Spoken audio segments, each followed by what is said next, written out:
Hey folks, Wayne over here at the Radman Ink. Don't forget the ink. Hey, we're back to the shop of common sense. This is where common sense prevails. So, I get asked all the time. Oh, that's not true.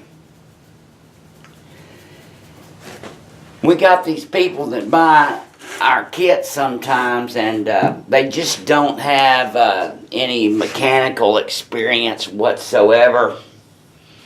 Lots of clickers, mouse button clickers, and they ask some of the strangest questions. Anyway,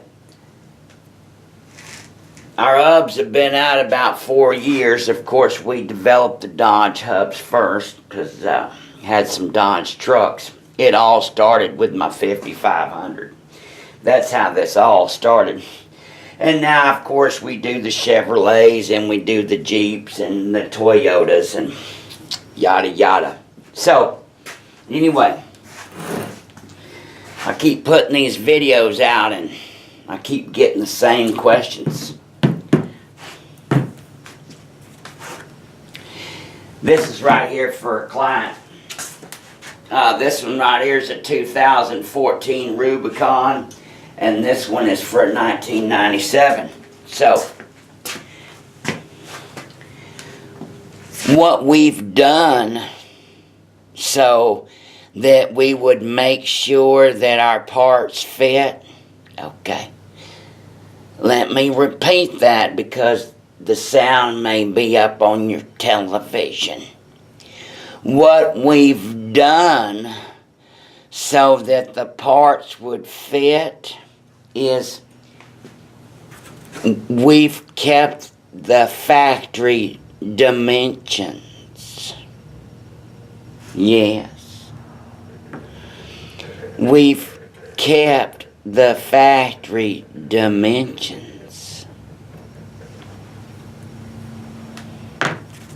As a matter of fact, most all of our parts are the factory parts. They've just been modified. Very little is from scratch. And if you're paying attention, it leaves less room for mistakes. So, these are factory shafts, except for this part. 4340, 35 millimeter, and the splines on the end. That's what you need with locker hubs. None of these dimensions are changed.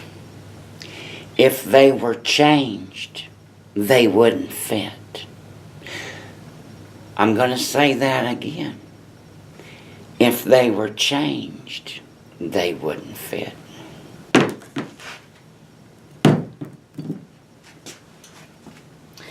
These are factory hubs.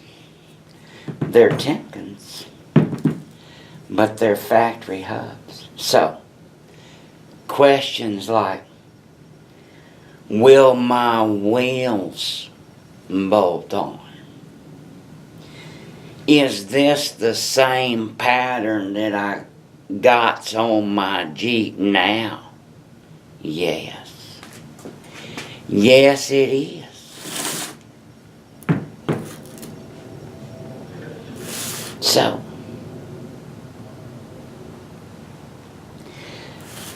all of the wheels fit,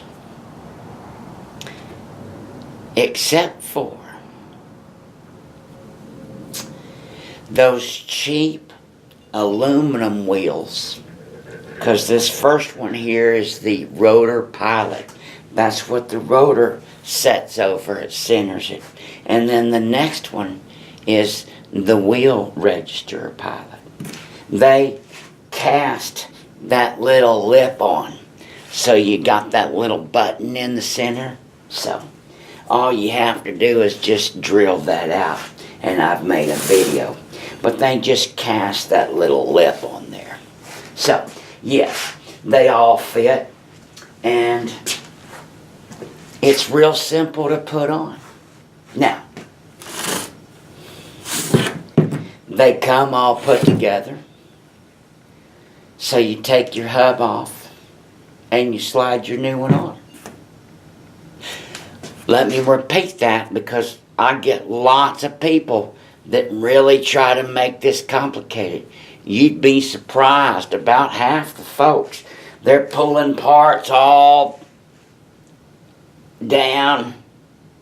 We got pictures of stub shafts in there and this missing the locking units and asking have I done it right and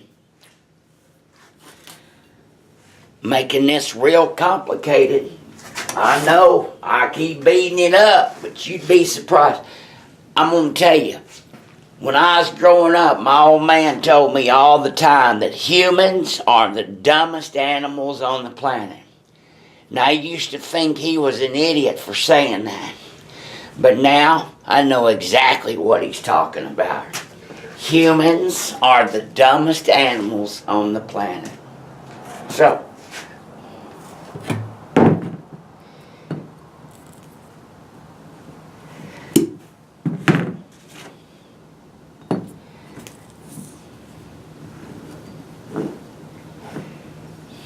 free spin mode.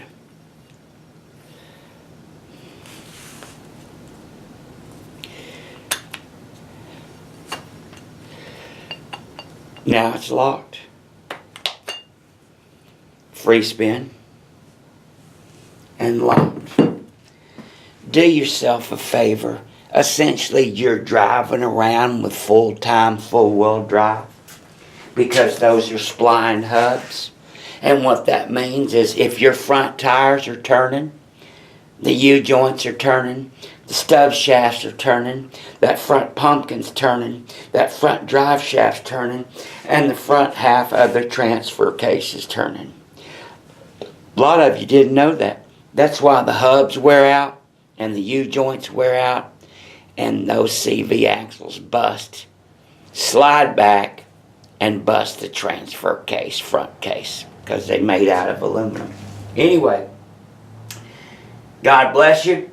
God bless America. And happy Jeeping. Bye.